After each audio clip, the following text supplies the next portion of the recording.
Hello दोस्तों, मैं चंदन सिंह आपका सरकारी अकेडमी चैनल पर स्वागत करता हूं। जैसा कि मैंने आपसे बोला था कि बहुत जल्द हम लोग 7, 8, 9 और 10th क्लास के मैथ को और साइंस को बहुत अच्छे से कंसेप्ट के साथ समझेंगे और एक एक करके बनाएंगे।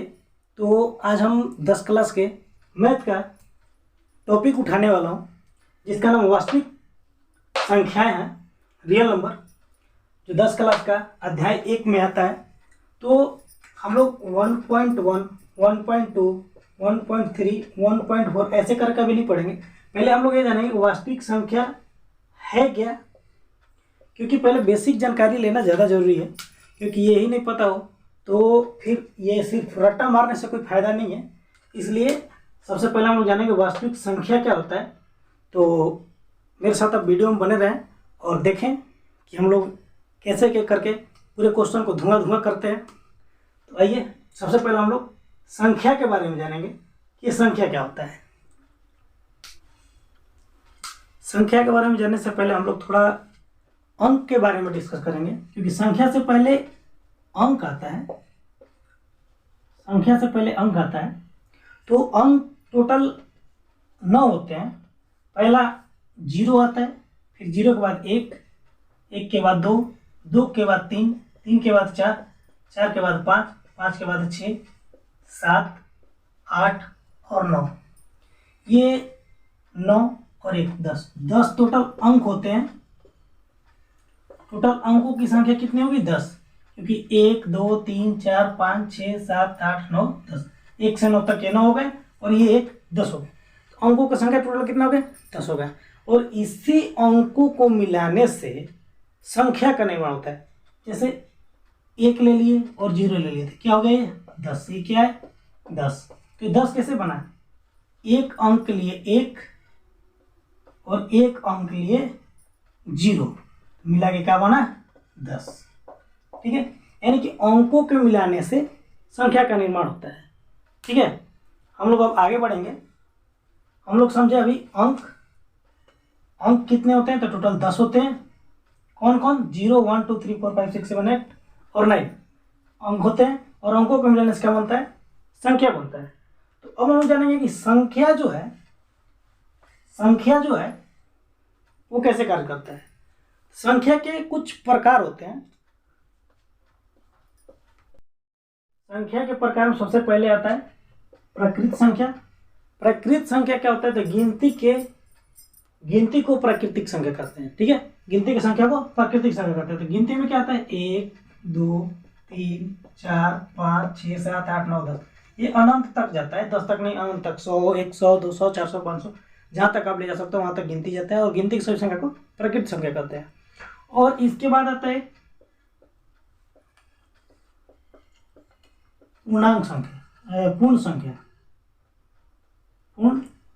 संख्या 9, 10 अनंत तक। ठीक है, अगर 0 को पहले शामिल कर दिए तो क्या हो गया?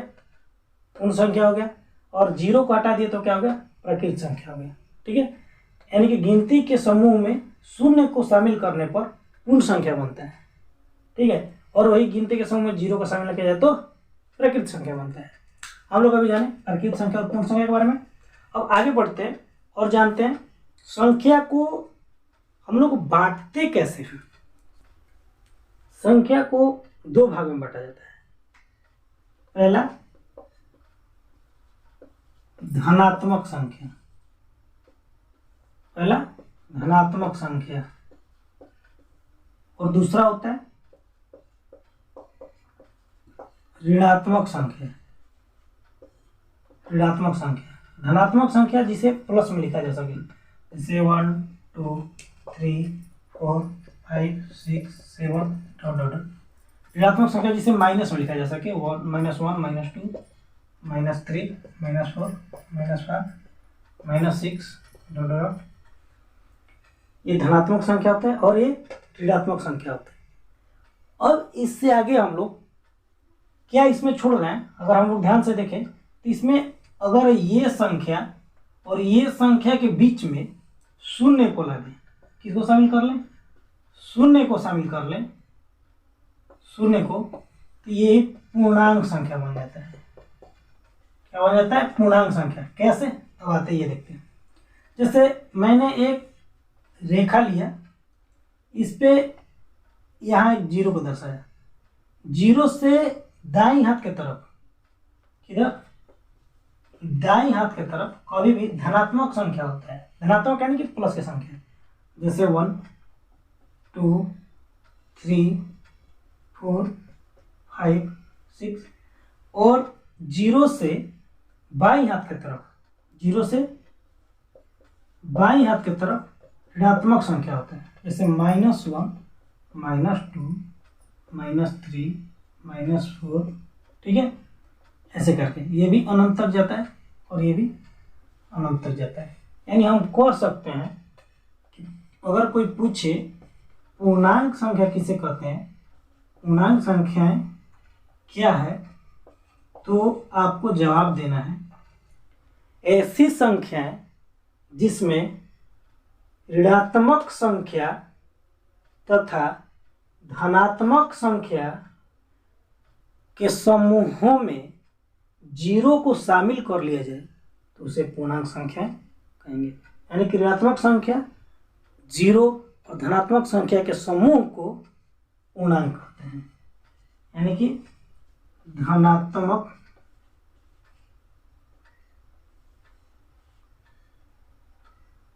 धनात्मक संख्या 0 और ऋणात्मक संख्या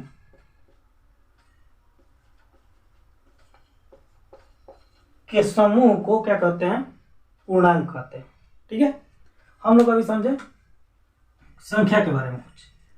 हम लोग जान गए प्रकृत संख्या क्या होता है, पूर्णांक संख्या क्या होता है, पूर्ण संख्या क्या होता है, संख्या को बांटा कितने भाग कितने प्रकार में जाता है, धनात्मक संख्या और ऋणात्मक संख्या। अब हम लोग जानेंगे थोड़ा सम और विषम के बारे में। ठीक है, क्योंकि हमने शुरू से क्लास चालू की इसलिए बेसिक से बताना अच्छा रहेगा, इसलिए हम आपको अब सम और विषम के बारे में कुछ बताते हैं। यहाँ पे ये ध्यान देना होगा कि अगर आपसे कोई पूछे कि -72 बड़ा है या -73 बड़ा है तो क्या जवाब दीजिएगा। तो यहाँ समझना होगा कि ये 72 जो है किस चीज में, माइनस, 73 जो है किस चीज में, माइनस में। अगर माइनस में अंक जितना ही ज्यादा बड़ा, माइनस में अंक जितना ही ज्यादा बड़ा उतना ही क्या होगा, छोटा। यानी कि क्या है, छोटा। क्यों, आखिर ये छोटा का है, ये बड़ा का है। अगर ये कोई पूछे तो इसका जवाब क्या देना होगा, ये दो आदमी हैं, एक आदमी ए और एक आदमी बी। ये आदमी जो है, ए नाम का जो व्यक्ति है, वो कितना रुपया कर्जा लिया है, माइनस माने कर्जा, माइनस माने कर्जा, माइनस माने कर्जा हो गया आपके ऊपर। ठीक है, तो माइनस में है, माइनस में है तो क रुपये भाग कर्जा लिया है, 72 रुपये। हाई माइनस में क रुपये कर्जा लिया है, 73 रुपये। यानी कि हाई 72 गो रुपये कर्जा लिया, हाई 73 रुपये कर्जा लिया, और दोनों साथ में गया कमाने, कमाया 75 रुपये। तो ये जो है 72 रुपये देगा तो क रुपये इसके पास बच जाएगा, 3 रुपये। हाई देगा 73 रुपये तो इसके पास क रुपये बचेगा, 2 रुपये। यानी 1 से 1 रुपये एक और ज़्यादा धनी है, यानी कि ये ज़्यादा प्रॉफिट में माना जाएगा और ये ज़्यादा लॉस में। यानी कि ये बड़ा और ये छोटा। ठीक है, अब हम लोग चलते हैं सम और विषम के बारे में जानना। धीरे धीरे करके हर एक क्वेश्चन को हम लोग समझ लेंगे। पहले कंसेप्ट समझ लेते हैं, उसके बाद क्वेश्चन को भी समझेंगे कि क्वेश्चन बनेगा कैसे। हम लोग जानेंगे पहले सम संख्या के बारे में। सम संख्या ऐसे तो बहुत सारे लोग बताते हैं, वैसी संख्या जो 2 से पूरा पूरा कट जाए, यानी कि 2 से पूरा पूरा भाग लग जाए। किसी संख्या को 2 से अगर पूरा पूरा भाग दे देंगे, पूरा पूरा कट जाएगा, उसका शेष जो होगा 0 हो जाएगा, तो वो संख्या सम कहलाएगा। और जिसको 2 से भाग देंगे और पूरा पूरा नहीं कटेगा तो वो क्या होगा, सम नहीं होगा। लेकिन हम आपको बताते हैं थोड़ा कुछ अलग किस्म का। आइए देखते हैं क्या अलग हम बता रहे हैं भाई, कुछ अलग यूनिक का है। तो इसमें हम आपको बता रहे हैं अगर कोई भी संख्या लिखा हुआ हो, कोई भी संख्या लिखा हुआ हो, तो उसके अंत में, उसके अंत में, किसमें अंत में, अंत में यानी कि पीछे से इकाई, दहाई, सैकड़ा, हजार पढ़ते हैं, तो इकाई के स्थान पर, किसके स्थान पर, इकाई के स्थान पर अगर 0 हो, 2 हो, 4 हो, 6 हो, 8 हो, 0 2 4 6 8, 0 2 4 6 8 हो, तो वो संख्या सम कहलाएगा। ठीक है। अगर ये भी अगर नहीं याद रखना चाहते हैं तो याद रखिए लास्ट वाला अंक या तो 2 के पहाड़ा का हो, 2 के पहाड़ा का हो, और या 0 हो, या क्या हो, 0 हो। 2 के पहाड़ा का हो या क्या हो, 0 हो। जैसे 2 के पहाड़ा में क्या आएगा, 2 4 6 8, ये तो आ ही जाएगा। 2 के पहाड़ा में इतना चीज तो आ ही गया। या क्या हो, 0 हो, यानी कि 0 हो। ठीक है, तो बात तो वही हो गया, यानी कि लास्ट वाला जो है 2 के पहाड़ा का होना चाहिए या 0 होना चाहिए। तो इसमें देखिए ना 2 के पहाड़ा में है 7 और ना ही 0 है, तो ये क्या है, सम नहीं है, सम नहीं है। ठीक है। अगर हम बोल दें 4 5 6 7 8, यहाँ 7 लिख दे, 7 की जगह हम 4 लिख देते हैं, तो लास्ट में क्या है, लास्ट में 2 के पहाड़ा का अंक है, तो ये क्या है, सम है। अगर ये 2 के पहाड़ा का अंक नहीं होता है, ये 0 नहीं होता, तो क्या होता है, वो सम नहीं होता। लेकिन यार 2 के पहाड़ा का है, तो ये क्या है, सम है। ठीक है। अब हम लोग आगे बढ़ते हैं, अब देखते हैं विषम संख्या का होता है। तो विषम संख्या, सम संख्या समझ गए तो विषम संख्या में टाइम ना लगेगा। ठीक है। विषम संख्या, विषम संख्या में टाइम नहीं लगेगा, और सम संख्या समझ गए तो। विषम संख्या जस्ट सम संख्या का उल्टा होता है, यानी कि कोई हम अंक लिख दिए तो बोलेंगे कि अंत वाला संख्या, यानी कि इकाई वाला जो संख्या है, अंत वाला संख्या यानी इकाई वाला संख्या जो है वो 2 के पहाड़े का ना हो,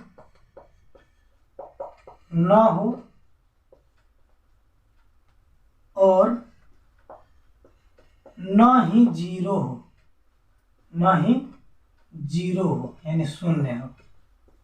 ठीक है। 2 के पहाड़े का न हो और न ही 0 हो, बात तो वही हो गया कि 2 से पूरा नहीं कटेगा, 2 से भाग देने को पूरा नहीं कटेगा, लास्ट में 7 है, 2 से भाग देंगे तो ये 4 जाएगा 2 बार में, 5 उतारेंगे तो 2 बार में 4 ले जाएंगे, तो 1 और 7, अब ले जाएंगे हम लोग 8 बार में 16 को, तो 1 शेष बच गया, शेष बच गया 1, और शेष होना का चाहिए था सम के लिए 0, यानी कि ये क्या है, विषम। यानी विषम में क्या रूल है कि 2 के पहाड़े का न हो और 0 न हो। ठीक है। तो हम लोग ये तो समझ लिए थोड़ा थोड़ा करके कुछ कुछ। अब आगे बढ़ते हैं, आगे जानते हैं कि अब संख्या के क्या क्या अलग अलग हो सकता है।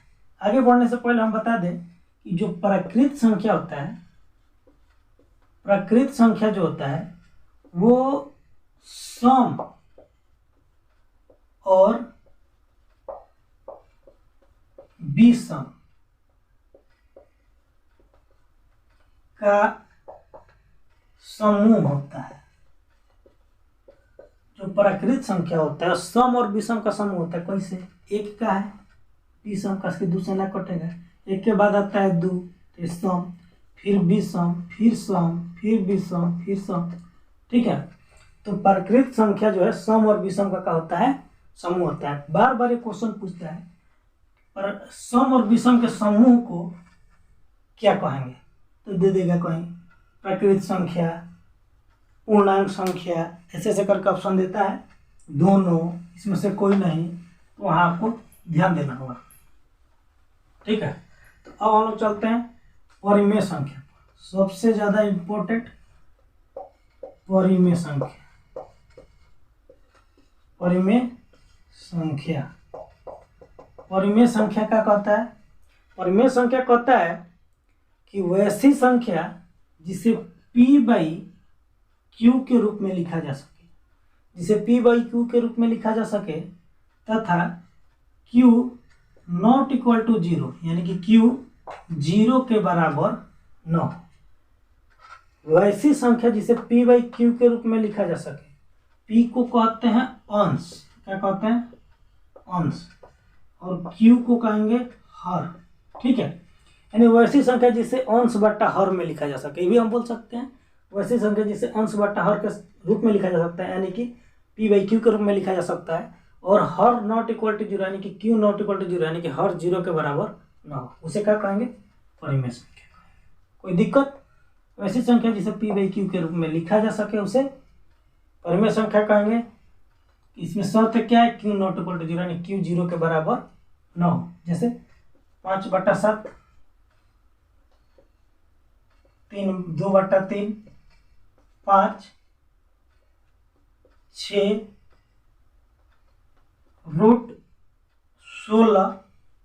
√16 परिमेय संख्या है। क्यों? क्योंकि √16 जो है ये 4 का वर्ग होता है। ठीक है, तो ये √16 बटा कुछ नहीं होता, एक आ जाएगा ना। इसके बटा में कुछ नहीं होता, एक रहता है। बटा में कुछ नहीं होता तो एक होता है, तो p बाई क्यू के रूप में है, तो इसे क्या कहेंगे? परिमेय संख्या कहेंगे। ठीक है, अगर बोल दे 0, 0 कैसी संख्या है? 9th क्लास का क्वेश्चन है कि क्या 0 परिमेय है कि अपरिमेय है, तो आपको बताना है कि 0 का है परिमेय संख्या, क्योंकि नीचे कुछ नहीं था, का है 1, तो ये परिमेय संख्या है। ठीक है, अब चलते हैं हम लोग अपरिमेय संख्या के ऊपर। अपरिमेय संख्या। अपरिमेय संख्या क्या होता है? वैसी संख्या जिसे p बाई क्यू के रूप में न लिखा जा सके, जस्ट उसका उल्टा।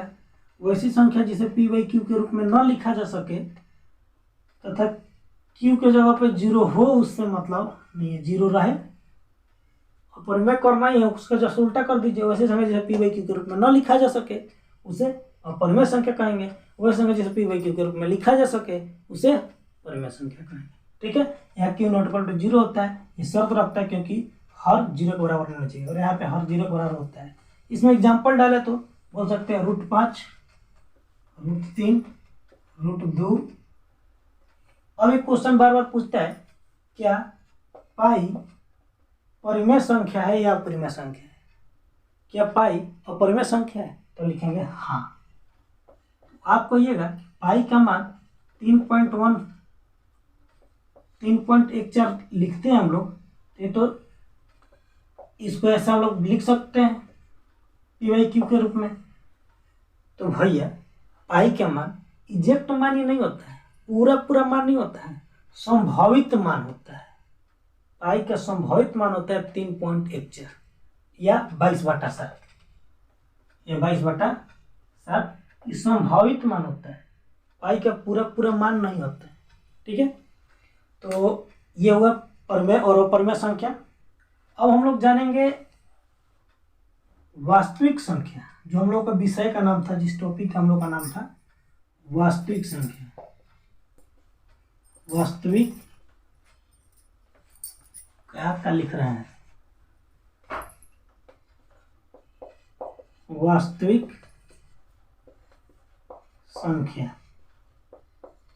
वास्तविक संख्या जो होता है, परिमेय संख्या, अपरिमेय संख्या, परिमेय संख्या और अपरिमेय संख्या के समूह को वास्तविक संख्या कहते हैं। ठीक है, परिमेय संख्या,